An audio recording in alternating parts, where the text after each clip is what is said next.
All right, number one. We are looking for, what's the question? How much? I'm looking for an amount, right? What did I give you? A rate. Okay, I gave you the rate. So how do I go from the rate to the amount? I got to take the integral, but that doesn't give me the amount in the bucket. That gives me what? The change of the amount. So the integral of what?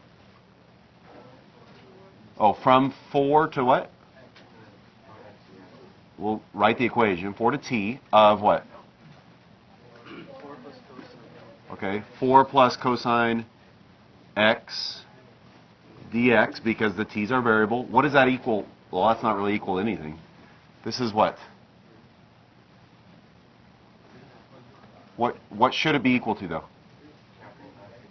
Capital F, whatever you want to call it. How much water is in the bucket? So I'll say amount of water, I guess. But that doesn't give you the amount. That gives you the change in the amount. So what do you have to do? Plus 3. So remember, the lower bound is the x value, the independent variable of the initial condition, and then the plus whatever is your y value. Are you guys okay with this? So then the amount when t equals 10 is equal to the integral from 4 to 10 of 4 plus cosine of x dx, and then plus 3. So what do you guys get? Point what? 213? And units? Seconds. Cups of water. All right. Any questions on that? This is, I don't know if I emphasized this enough yesterday, but this is important. I feel like everything, you got the idea of the integral, but what tends to happen is we always forget this sum when we're looking for an amount or a location. Okay? If you want a location or amount, you have to know how much you started with or where you are when you start, not just how much you moved or how much changed. All right, number 2, how do you find the maximum value? That's easy. Y prime equals 2/3 x plus 1/4. Set it equal to 0 and set it equal to does not exist.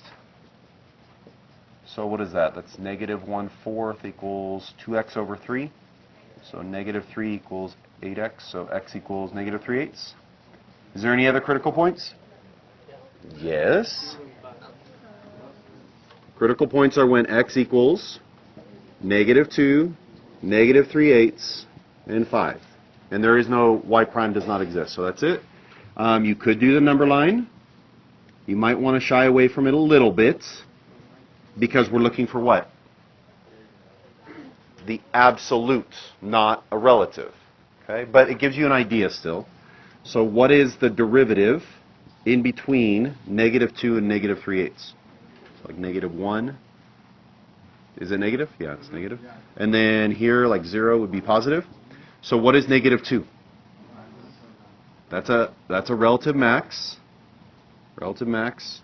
What's negative 3/8? That's when a relative minimum occurs. And the 5 is a relative maximum. So if I'm looking for the absolute maximum, I got to plug in the 2 points. So I'm going to say y of negative 2 equals what?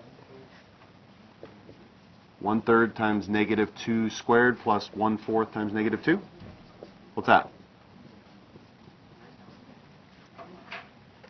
What? 0.833? Okay. You guys shouldn't have used your calculator on this, but whatever. 8/6 minus 3/6, so 5/6. Okay, and then we got to evaluate the other one.